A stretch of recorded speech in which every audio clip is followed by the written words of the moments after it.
Disinilah ada kesempatan untuk kita sebagai warga plus 62, warga net, netizen, player app, K-popers, tiktokers, sobat gurun, kaum rebahan, cebong, kampret, dan kita sebagai manusia untuk menjadi lebih baik, menjadi lebih bijak, menjadi lebih kuat, dan menjadi lebih bersatu.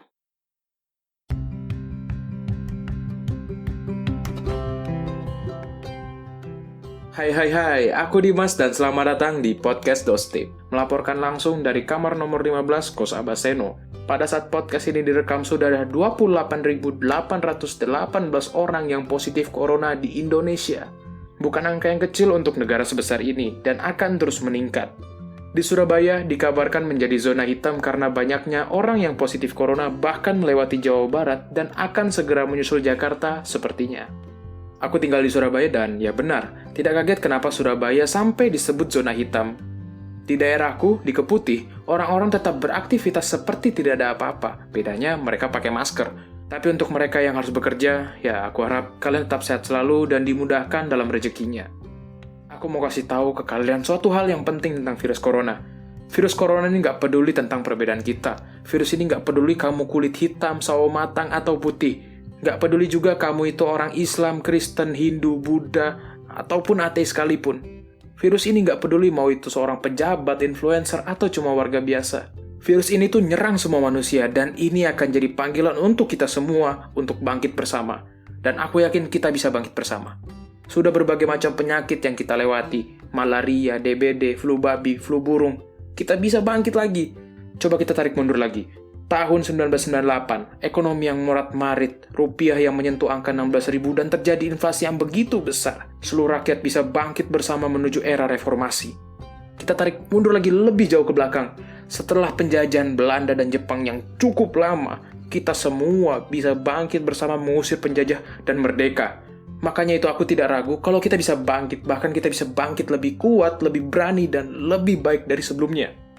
Ingat ini, virus corona nggak akan bisa menghentikan kita untuk menggapai impian kita. Ada yang bilang, ini lagi masa yang sulit. Tunggu dulu Ferguson. Sebagai filsafat, aku melihat masa-masa yang sulit ini akan menunjukkan apa yang sesungguhnya ada di dalam diri kita. Itu yang akan membuat kita menjadi diri kita yang sebenarnya. Perhatikan petugas medis yang saat ini bekerja dengan hebatnya di rumah sakit. Apakah corona membuat mereka lemah? Tidak. Justru karena corona, mereka malah mengerahkan apa yang ada dalam diri mereka, seluruh kemampuan mereka untuk mengobati para pasien dan mencari vaksin untuk virus corona. Ada para guru dan dosen yang mencoba sebaik mungkin untuk tetap mengajar. Mereka itu pahlawan tanpa tanda jasa, dan corona membuat mereka mengerahkan apa yang mereka bisa, seluruh kemampuan mereka kerahkan untuk tetap mengajar para penerus bangsa. Makanya aku menganggap masa yang sulit ini jadi kesempatan yang baik untuk mencari apa diri kita yang sebenarnya. Aku tahu, banyak dari kita menganggap physical distancing, PSBB ini menjadi sebuah tantangan. Ya, meskipun kita saat ini sedang terpisah jauh, kita tetap bisa bersatu dalam harapan, kita tetap bisa bersatu dalam menolong mereka yang membutuhkan. Karena itu akan membuat kita tetap bisa berjuang bersama. Sebagian dari kita berjuang dengan tetap diam di rumah saja, dan sebagian lainnya berjuang dengan bekerja, berjuang langsung mengurus para pasien. Sebagian dari kita berjuang dengan berdoa, dan sebagian lainnya berjuang membantu mereka yang membutuhkan.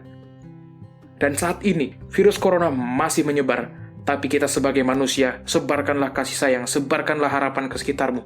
Meskipun gereja, masjid, kelenteng, pura, vihara ditutup saat ini, jangan sampai iman kita ditutup juga. Semoga iman kita tetap terbuka. Banyak yang memohon agar pandemi ini cepat selesai. Tapi saat ini belum ada jawabannya, karena hal itu ditunda dulu, bukan ditolak. Yakinlah kalau Tuhan sudah menyediakan yang terbaik buat kita semua jika saatnya tiba.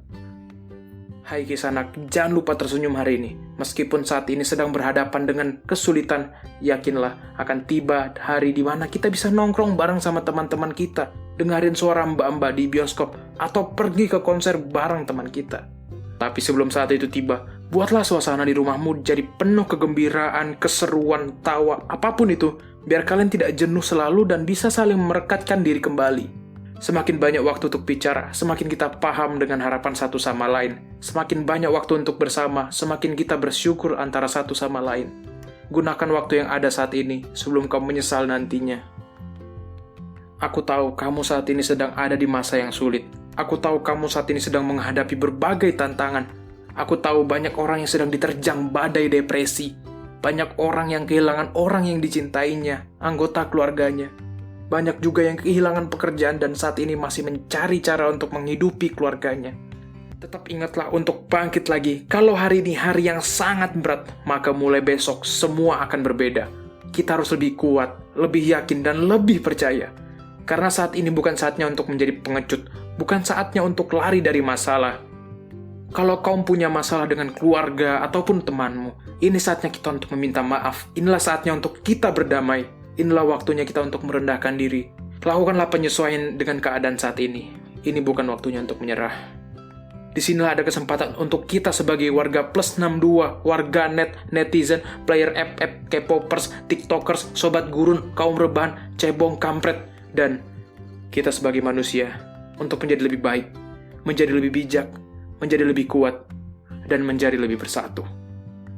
Sebenarnya kita tidak tahu kapan ini akan reda. Tetaplah saling menjaga. Memang hari depan tidak ada yang tahu. Tapi dengan hadirnya orang yang kamu sayang di sampingmu, maka kamu akan keluar dari masalah ini dan menjadi lebih baik daripada sebelumnya. Terima kasih buat kalian sudah mendengarkan hingga detik ini. Jangan lupa follow aku di Instagram di @thomasdwi.a. Dan kalian bisa support aku lewat intip.in/donasi. Huruf D-nya besar semua ya. Oh iya, aku mau kasih satu saran nih. Kalau kalian bosan, mungkin kalian bisa dengerin lagu Tulus yang terbaru. Cukup bagus sih menurutku. Lalu,